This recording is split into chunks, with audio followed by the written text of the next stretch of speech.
আসসালামু আলাইকুম। শীত যত বাড়তেছে শিশুদের নাক বন্ধ, নাকে গড় শব্দ এই সমস্যাটা বেশি পরিলক্ষিত হচ্ছে। মা-বাবারা আমাদের কাছে এসে বলেন যে বাচ্চারা রাত্রে ঘুমাইতে পারে না, বারবার ঘুম থেকে জেগে ওঠে এবং তার নাকে শব্দ করে নাক বন্ধ হয়ে থাকে, খেতে পারে না। তো এটা মূলত ঠান্ডা বাতাস যখন বাচ্চার নাকে লাগে সে সময় নাকে পানি জমে গিয়ে নাক বন্ধ হয়ে যায়।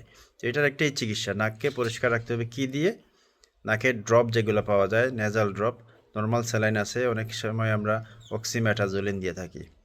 তো নর্মাল স্যালাইন দিয়ে প্রথমত ক্লিন করবেন, সেটা ওই যে নরসল, নজোমিস্ট, হ্যাপিসল বিভিন্ন নামে পাওয়া যায়, সোলো, এগুলা ড্রপ বা স্প্রে পাওয়া যায়, সেগুলো দিয়ে আপনার নাককে ক্লিন করতে হবে। 2 ফুটা 4 ফুটা যতটুকু প্রয়োজন সেটা দিতে পারবেন। স্প্রেটা 2 চাপ 3 চাপ করে দেওয়া যায়। তো বিশেষ করে রাত্রে যখন বন্ধ থাকবে আপনারা 2 ঘন্টা 3 ঘন্টা পর পর দিবেন, বা নাক বন্ধ থাকলেই দিবেন। নাক যত পরিষ্কার থাকবে তার আরামে ঘুম হবে এবং নাক শ্বাস প্রশ্বাসে ভালোভাবে নিতে পারবে। এরকম নাক যদি বন্ধ থাকে সবসময়, তাইলে এগুলা থেকে আস্তে আস্তে ফুসফুসে ইনফেকশন হয়ে যায়, নিউমোনিয়া হতে পারে। আর হচ্ছে যদি একান্তই নাকে ড্রপ দেওয়ার পরেও নাক ক্লিন হচ্ছে না, সেক্ষেত্রে সাকশন মেশিন কিনে নিতে হবে, অথবা সাকার আলাদা বল সাকার বা পেঙ্গুইন সাকার নামে কিছু নেজাল সাকার পাওয়া যায়, সেগুলা আপনারা শহরে সার্জিক্যাল দোকানে পাবেন, সেগুলা কালেক্ট করে সেগুলা দিয়ে আপনারা নাক পরিষ্কার করতে পারেন।